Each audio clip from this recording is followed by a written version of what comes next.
NBA fans, welcome back. Look, I'm just going to go straight one take today. No cutting, no editing. It takes way too long to upload a video when I continue to edit. Today is going to be something like I did yesterday. It's going to be one takeaway from every single Western Conference team. That being said, let's get into it.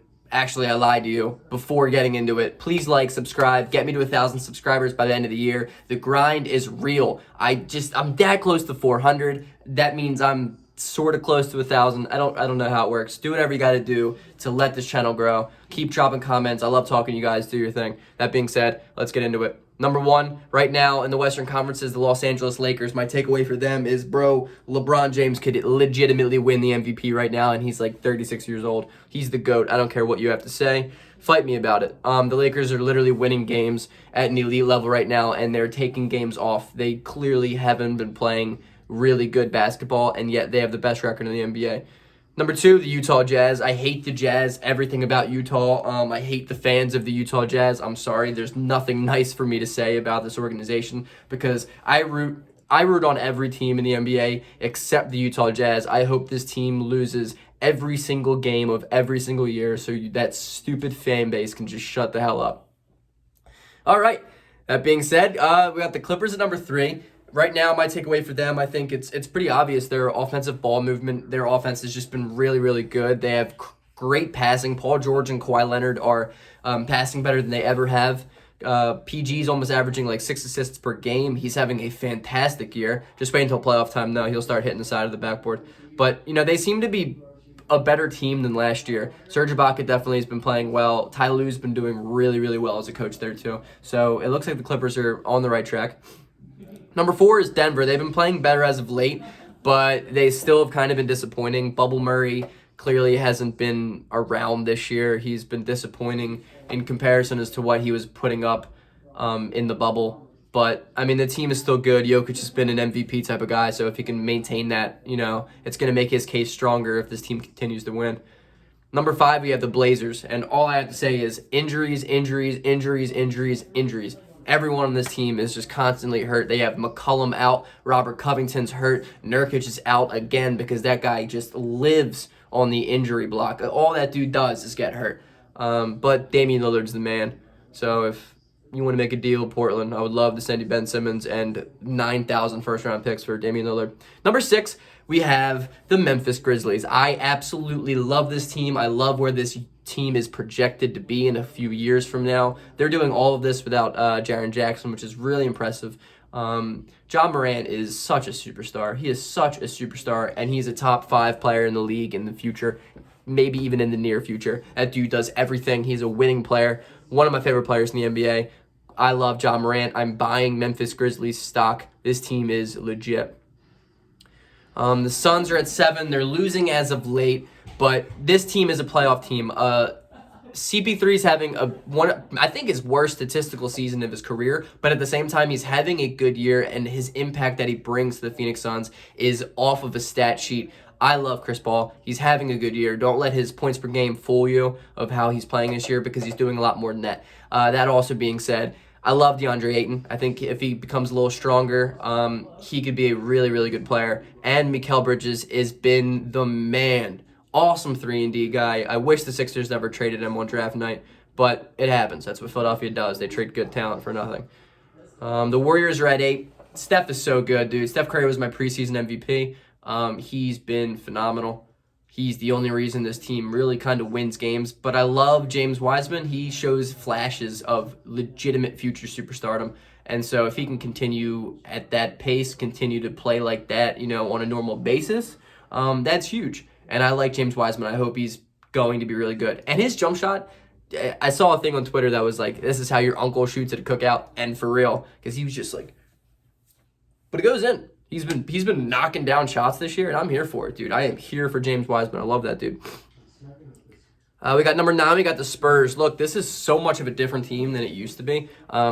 You would always think of the traditional Spurs half-court offense, Tim Duncan, big fundamental. It's kind of slow basketball. But nowadays, dude, they have crazy youth. They have crazy athleticism kind of throughout their entire roster. And they just got guys that can bucket, can get buckets, and play really good defense. Keldon Johnson's been awesome this year. I think if he continues. I mean, he's got to be in the case for some people for most improved player. He's been awesome. I love Keldon Johnson. I picked him up on my fantasy team, and he's been the man. They have Lonnie Walker Jr., who's a Philly guy, so I got nothing but love for Lonnie Walker. Lonnie Walker's a crazy athlete. I wanted the Sixers to draft him a couple years ago. He's been the man. Go Lonnie Walker. DeJounte Murray, such a first of all, his shoulders are so broad, it's insane. The dude is just a walking specimen for an NBA body. Plays a phenomenal defense, and he knows how to man an offense. I think if he can get his shot better, if he can just be a little bit more of a consistent shooter, he's going to be a really good player. A scorer, too. I mean, he needs to be a better scorer. But I like him. I think he's a great player. And DeMar DeRozan's sneaky having a great year again this year, so let's not sleep on DeMar DeRozan. Number 10, we have the Dallas Mavericks, dude. They've been disappointing this year. Luka Doncic. Luka Doncic. I got hate my last video I talked about him. Luka Doncic, bro, I love you, but you're not James Harden. You have to stop playing like James Harden because the step-back three game is not your thing. You're not efficient from three. Please find a different way to score more because shooting 10 threes a game is just not the move for you, Luka. But that being said, dude, they're going to be a good team. I'm not worried about them. They're going to make the playoffs. They're going to find their way. They'll find their niche. They always do. I'm not worried about the Mavericks. I kind of wish Tyrell Terry got more PT, though. 11 right now, we have the Rockets. They're on a recent winning streak.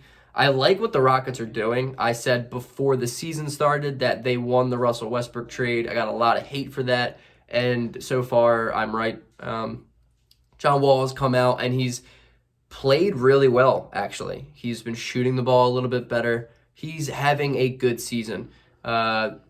I like the moves that they made. I like where this team's at. Christian Wood, dude, I mean, there's not even enough I can say about this guy. I used to want the Sixers to pick him up off the Summer League so bad when he used to play for the Sixers. And I was like, man, I just love this dude. He's good. He's hustle. He's a pretty good mid-range scorer, at least back in the day, And now that he's expanded his range out to the three-point line, he does everything so well. I love Christian Wood. He has to be a most improved candidate by the end of this year because he's just been so consistently good, and he's awesome. I love Christian Wood. I'm so happy for the dude. That contract seems to be a steal right now, so good for you, Christian Wood. Good for you, Houston Rockets. Number 12, we have the Oklahoma City Thunder. Dude, they're too good for their own good. It's crazy. Like, Sam Presti is trying his hardest to make this team tank and rebuild. They have 9,000 first-round picks, but yet they don't lose. Like, they're not losing games. I love it. Shai Gilgeous-Alexander's the man. I love Darius Baisley. He's been awesome. Isaiah Roby's been pretty promising at times, too. And, of course, my man, Lou Dort, who has the potential to be a top 5 two-way player in the league. He is such an insane defender. He is one of the best defenders in the league already. He can strap down anybody already. And he has been expanding his offensive game almost every single time out. And that's awesome to see. I love Lou Dort. I love this Oklahoma City team. Good for you guys. Number 13, we have the Kings. Man, only if this team wasn't a historically bad defensive team to start the year because they can score. They can put buckets up. I love Tyrese Halliburton. I love De'Aaron Fox. Marvin Bagley's been extremely disappointing. I wonder what they're going to do with him. Maybe they trade him before the deadline. I don't know. Maybe they try to make it work. I don't know. But Tyrese Halliburton's proving to be a steal in the draft. I would probably have him right now as my second favorite to win the Rookie of the Year. So there are bright spots in Sacramento, but dude, their defense is so atrocious that it needs help like yesterday. We got the Pelicans second to last at 14. Wow. As a Sixers fan, I know spacing problems when I see them. Last year, the Sixers had monumental spacing problems with Al Horford and Embiid on the court at the same time, and Ben Simmons. I know what spacing problems are when I see them, and this team has the worst spacing I have seen in a while. I mean, Steven Adams at the center position, Eric Bledsoe at a guard, and Zion Williamson at the 4. This team can't shoot for shit. They're literally using Lonzo Ball as a spot-up three-point shooter, and that's not what he is. The dude's a point guard. Let the guy play point guard. This team is, oh my God. I mean, that makes no sense. And Zion Williamson plays an absolutely zero defense. He had like 3 blocks in 8-9 games. Dude, you're arguably the craziest athlete in the NBA. Play some defense. He has no hustle. no effort on the defensive end. And I mean, I've been watching a lot about him and that problem on the Ringer, like Kevin O'Connor talking about, whether or not it's Zion's problem. Is it Zion just not with the effort on the defensive end, or is it something that the coaches are doing so they can preserve him for the offensive side of the ball? I don't know. I don't like it. He's averaging like 23 a game this year. Cool, but defensively, he's an absolute negative. And when you have an athlete like that, dude, his defensive potential is crazy. He was nasty at Duke on day. Why can't the guy bring effort on that side of the court in the NBA? I don't know, but it makes me sad. And last but not least, but definitely least, is the Minnesota Timberwolves. Dude, this team will never be good. They're just never going to be good. I hate to break it to T-Wolves fans. And, I feel bad for Cat, dude, more than anything. My thoughts and prayers out to him and his family, because it just seems like the last year, 2 years, has just been the worst for him, and it sucks, dude. I can't even imagine what it's like to be Cat. So, I mean, I feel bad for you, Cat. I'm praying for you and all. But I can't wait for him to come back. I can't wait to watch Cat and D'Lo play together, because they really haven't, if you think about it. They really haven't had any time together, and it kind of sucks. And one of my favorite players in the league, Malik Beasley. I love Malik Beasley. So hopefully the T-Wolves can do something, dude, because I'm tired of watching this same mediocre team be last in the Western Conference year in and year out. Maybe they can get Cade Cunningham, but that just adds to the logjam of guys who need the ball. I don't know. That being said, I hope you enjoyed the video. Don't forget to like and subscribe, comment, push notifications. Do whatever you got to do. I have the virus currently, but I'm really kind of feeling much better right now. So videos are going to start to pick up a little bit more. But I appreciate you. Thanks for watching. Peace out.